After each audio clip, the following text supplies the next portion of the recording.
So I wanted to address the Lindsay Clancy case, and what I'm about to say might be a bit controversial. I know that many of you are already aware of this case, but here's a short summary. On January 24, 2023, in Duxbury, Massachusetts, Lindsay Clancy, a labor and delivery nurse, strangled her 3 children of 5 and 3 years and one baby of 8 months with exercise bands in the basement of the family home after sending her husband, Patrick, out to pick up takeout and medicine. She then tried to off herself. Her husband found her injured outside and the children in the basement. 2 were pronounced dead, and the baby died days after at the hospital. So Clancy survived, paralyzed from the waist down, and she was charged with 3 counts of first-degree murder, pleaded not guilty, and does not deny the killings. Her defense is that she was not criminally responsible because of a postpartum psychotic break. Now, what I'm about to tell you can only be described as my opinion. And as usual, you can disagree with me or you can agree with me. Either way would be okay. So I think that as a general consensus, one could say that the worst pain that anyone can endure is to bury a child. I have been studying human behavior for quite a while, and I could say that this is pretty much settled. I mean, you could still disagree with this because this is a qualitative assessment about the top spot in terms of heartache, but you can disagree that events as tragic as your child dying before you do are really high up there. So if we concede that burying a child is one of the worst, if not the worst pain that anyone could endure, we could say that killing your own child is one of the worst, if not the worst crime that you can commit. I mean, I wouldn't be surprised that some of you in the comments argue that, I don't know, killing 1 million people is way worse than killing your own child. And, well, from a numbers perspective, you could be directionally right. But we could at least agree that killing your own flesh and blood, your own offspring, makes the crime extremely personal and intimate.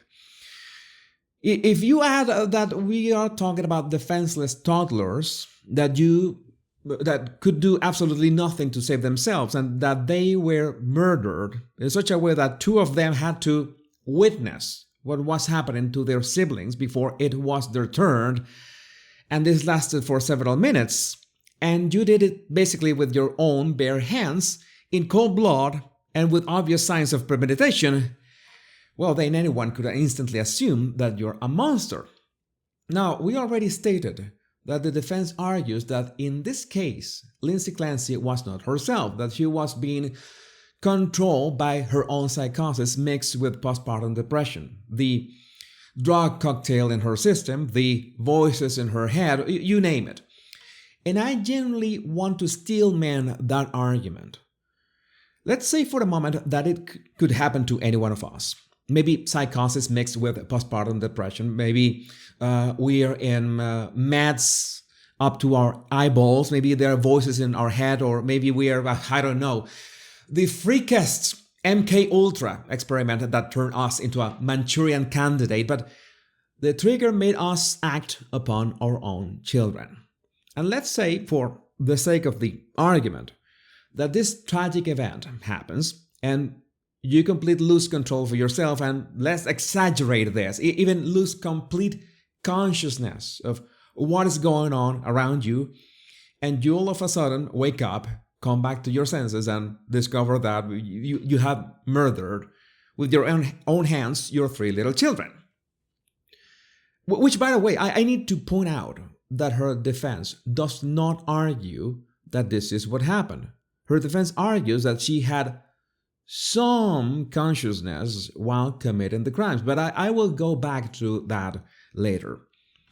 But this is something that only non-sociopathic people with children could fully understand. Because if you were absolutely devoid of any control or consciousness during that crime, and you all of a sudden regain your cognitive abilities to realize what you had done, there's no way, if you're a well-adjusted individual, there's no way that you wouldn't go insane.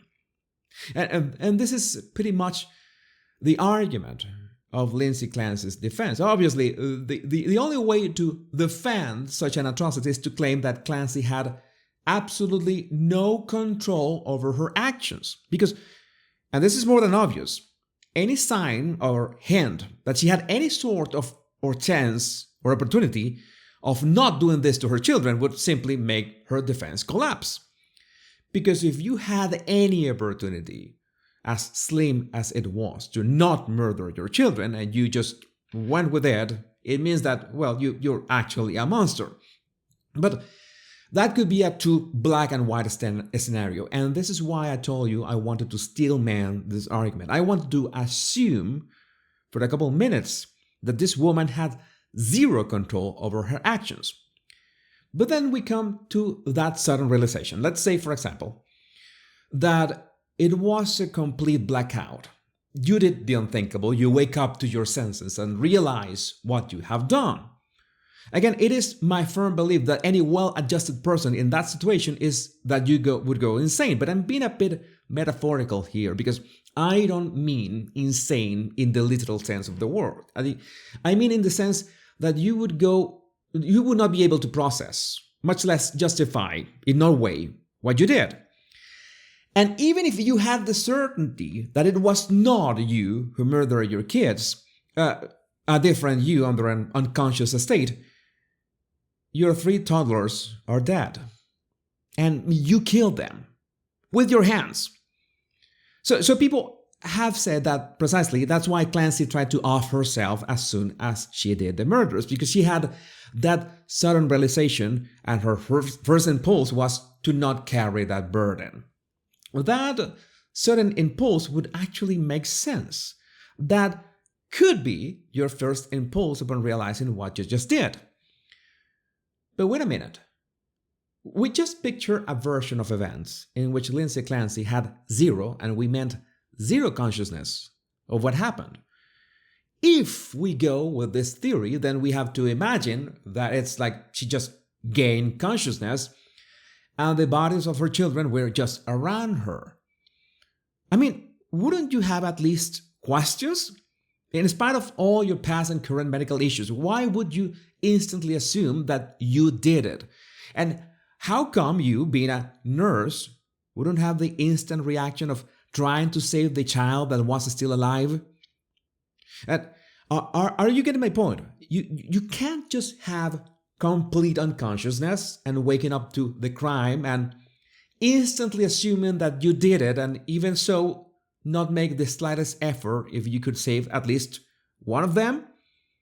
So, but I know that's what some of you are thinking.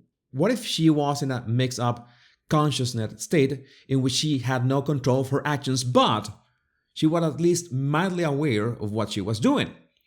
And this is actually her defense's position. In that case, it makes the argument of her trying to save her children even stronger. So if we continue to steelman this argument, we could say that she didn't regain control of her actions until after she tried to off herself, at least. Which, when you think about it, it would be even more of a horrific situation for Clancy, because she would have been a front row witness with at least partial consciousness of what she did. Which brings me back to the actual tragedy. How can anyone who really loved her children have any sort of life after that? And I asked that question because of details like 3 days after the murders, while intubated in a hospital bed and communicating through a whiteboard, Lindsay Clancy wrote, "Do I need an attorney?" So you meant to tell me that either you didn't have any consciousness of the event, which could make you doubt that you actually did it. And by the way, she has never said she didn't do it. And the defense is very clear about that she accepts that she did it. But the other horrific option would be that she had mild consciousness of what she did while having zero control, which would make it astonishing to be able to function in any way for weeks, if not months after such an event. How could you explain that just 3 days after this tragic event, in either of the circumstances that we have described, she would be even remotely concerned about needing an attorney. I mean, it's been 3 days, and whether you were conscious or not of what you did, your life, as you know it, ended 3 times that day. And I want to remind you that this is a personal opinion, but you really want me to believe that in any of those scenarios, even if you were innocent, you would be thinking if you needed an attorney. And again, people defending her could very well said that during that hospital episode in which she asks for an attorney, she was also under the psychosis spell and she didn't have control of her actions. Which would bring up the question, when has she had control over her actions? Was she conscious at all at any point? Is it just on and off randomly? Because I can't stress enough this point. Your kids died because you murdered them. You were their mother. They trusted you completely. If any normal person woke up to that, we would not care about ourselves anymore. Our life ended. I personally wouldn't be thinking about, let's think about how I can prove that I didn't do it. It wouldn't matter because I murdered my children. That would be way heavier than anything regarding my own well-being. Because that's how normal, sane, well-adjusted, non-sociopathic parents feel about their children. So the only thing that makes remotely sense in Lindsay Clancy's actions is her lawsuit against her former medical providers for malpractice. In fact, that is one of her defense's arguments, more specifically the over-medication that she was subjected to. As in, she was not in control of herself because of the over-medication. But to what extent can we attribute what she did to what was in her system, and can it explain her behavior 2 or 3 days after it happened? So, we can grant that the over-medication worsened her state. It's a bit more difficult to assume that it was her state. Now, this is why I told you at the beginning that this was more of a personal opinion than anything else. But I'd like to know what you think about this in the comments. My name is Jesus Enrique Rosas. I'm the Body Language Guy. Much love and bliss.